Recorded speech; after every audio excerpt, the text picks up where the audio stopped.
ప్రపంచమంతా నేడు electric vehicles EV గురించిన చర్చ జరుగుతోంది. ఈ క్రమంలో భారత్లో వీటి గురించి అనుసరించాల్సిన వ్యూహం, వీటి యొక్క అనుకూలతలు మరియు ప్రతికూలతలు అంటే ప్రోస్ అండ్ కాన్స్ ఏంటో ఈ వీడియోలో తెలుసుకునే ప్రయత్నం చేద్దాం. ఇలాంటి టెక్నాలజీ రిలేటెడ్ ఇన్ఫర్మేటివ్ వీడియోలు ఎప్పటికప్పుడు మీకు అందించేందుకు ఛానల్ను లైక్ చేయండి, షేర్ చేయండి, తప్పనిసరిగా సబ్స్క్రైబ్ చేసుకోండి.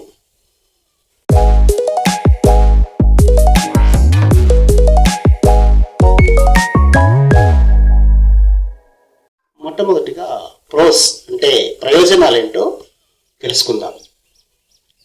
మొదటిగా పర్యావరణ ప్రయోజనాలు అంటే ఎన్విరాన్మెంటల్ బెనిఫిట్స్ ఈ వినియోగంలో అధికంగా ఉంటాయి. ఉదాహరణకు కర్బన ఉద్గారాలు అంటే కార్బన్ ఎమిషన్స్ తగ్గిపోయి వాయు కాలుష్యం నియంత్రించబడుతుంది. దేశంలో నగరాల్లో ప్రధానంగా ఇప్పుడు సౌండ్ పొల్యూషన్ అనేది చాలా అధికంగా ఉంది. అదేవిధంగా ఎయిర్ పొల్యూషన్ కూడా చాలా ఇబ్బందికర అంశంగా మారింది. ఈ క్రమంలో ఎలక్ట్రికల్ వెహికల్స్ వినియోగంతో ఈ సమస్య తగ్గి పర్యావరణానికి ఎంతో ప్రయోజనం జరిగే అవకాశం ఉంది. ఇది మొట్టమొదటి ప్రయోజనం. ఇక రెండవ ప్రయోజనం చూసినట్లయితే ఆపరేషన్ కాస్ట్ అంటే మెయింటెనెన్స్ కాస్ట్ చాలా తగ్గిపోవడం వలన మనకు చాలా ప్రయోజనం కలుగుతుంది. డీజిల్ వెహికల్స్తో పోల్చినప్పుడు ఆపరేషన్ కాస్ట్ చాలా తక్కువగా ఉంటుంది.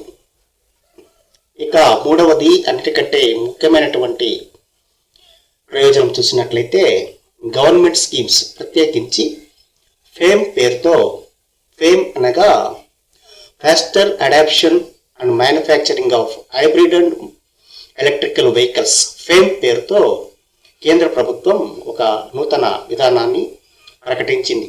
ఈ విధానం ప్రకారం ఎలక్ట్రికల్ వెహికల్స్కు అనేక రకాల సబ్సిడీలు, రాయితీలు, అనేక రకాల స్కీమ్స్ అందుబాటులో ఉన్నాయి. కాబట్టి ఈ యొక్క ప్రయోజనాలను మనము చక్కగా వినియోగించుకోవచ్చు.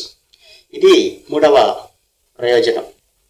ఇక మరో ముఖ్యమైనటువంటి పాజిటివ్ అంశం చూసినట్లయితే టెక్నాలజీ ఇంటిగ్రేషన్. ఇప్పుడు వస్తున్నటువంటి ఆధునిక టెక్నాలజీలను ఇంటిగ్రేట్ చేసుకునే సదుపాయం ఈ ఎలక్ట్రిక్ వెహికల్స్లో చాలా అధికంగా ఉంది. ఎప్పటికప్పుడు నూతన టెక్నాలజీలు ప్రవేశించి మన జీవితంలో చాలా మార్పులు తీసుకొస్తున్నాయి.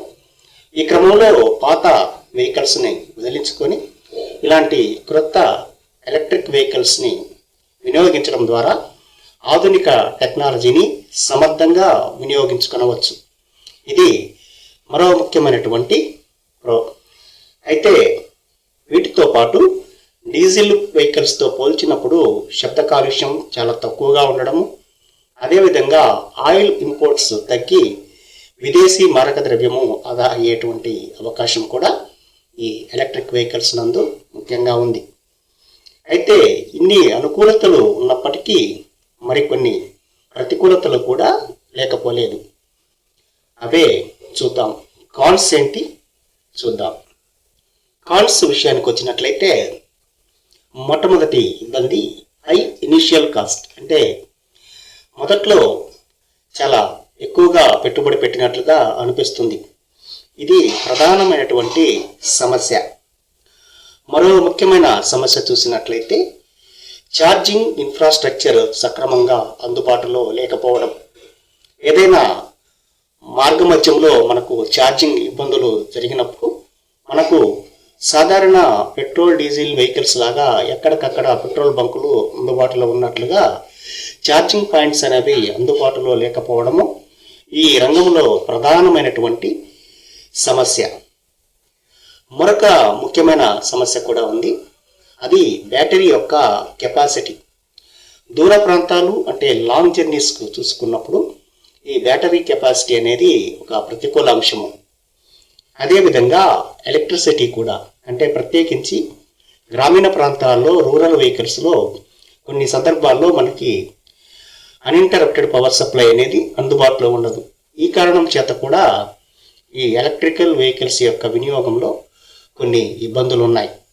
ఇలాంటి ఇబ్బందులని పరిష్కరించి కానీ ముందుకు వెళ్ళగలిగితే మన దేశంలో ఎలక్ట్రిక్ వెహికల్స్ మరింతగా పెరిగే అవకాశం ఉంది.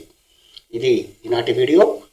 ఈ వీడియో మీకు నచ్చినట్లయితే లైక్ చేయండి, షేర్ చేయండి మరియు తప్పనిసరిగా సబ్స్క్రైబ్ చేసుకోండి. ఇలాంటి latest technology related informative videos కోసం ఛానల్ను సబ్స్క్రైబ్ చేసుకోండి. Thank you.